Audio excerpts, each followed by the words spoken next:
So slightly different inset here, or little insert. This is a Vax wet dry vacuum cleaner that I've used repeatedly over the years for the Ford Galaxy, the Nissan Micra, the little Canter that I restored, as well as the Golf GTI seats. I think I did some work on them as well with it. And I've just come back from both Shropshire via Manchester, or the other way around, where I collected a set of seats for a 206cc fabric, no airbags. The front seats look good. They're tidy, they're clean. They obviously have those indentations there from where they've been leaning against each other, all packed for the last 4 days in the back of my car. I also got the back panels that go with it, the tweeters, the seat bases, a couple of door panels. You can see they're a little bit grubby, but that should just take a dry brush to clean. This one is a bit worse. It looks like it's been on somebody's car or truck floor. These are things that I'm quite comfortable dealing with and cleaning. You can see even my 2020 I suppose Ford Focus station wagon has the same kind of mark. Sometimes when you get in the door, swings closed and there's a bit of mud that gets on there. Cubbyhole cover just needs a bit of a clean up there. There's a mark on there. And this camera is quite unforgiving. Standing looking at it over the edge of the camera, it doesn't look that bad. This side, similarly, you can see it obviously stood in a shed or somewhere with a dirty floor. Now that doesn't bother me at all. The thing that should bother me, which I knew about and didn't bother about, because I will fix this.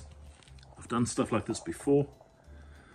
It'll take a bit of effort, either unpicking all of that, because the seat covers actually come off. They're just held with hog rings, so they're easy to take off.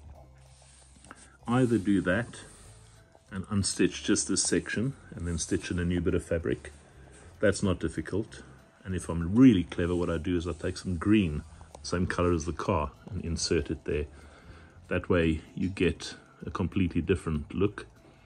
But I probably won't. I'll stick to just the black. Just need to get some fabric, and that shouldn't be that difficult. You could either harvest some off the back or off the sides. There's quite a bit that's hidden, especially on the sides of the bolsters. You can actually harvest fabric. And with a bit of clever stitching, tucking this back, folding it back, and then stitching the new fabric, you will have a little mark, eyelet or whatever. But remember, the seat belts come out here as well.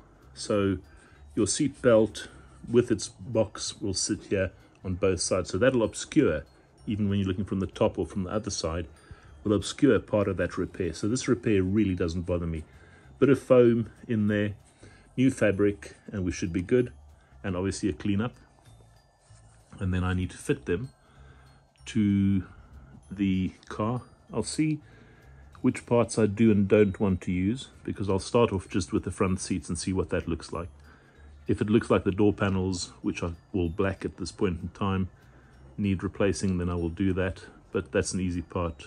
You know, it's just a matter of disassembling stuff and reassembling.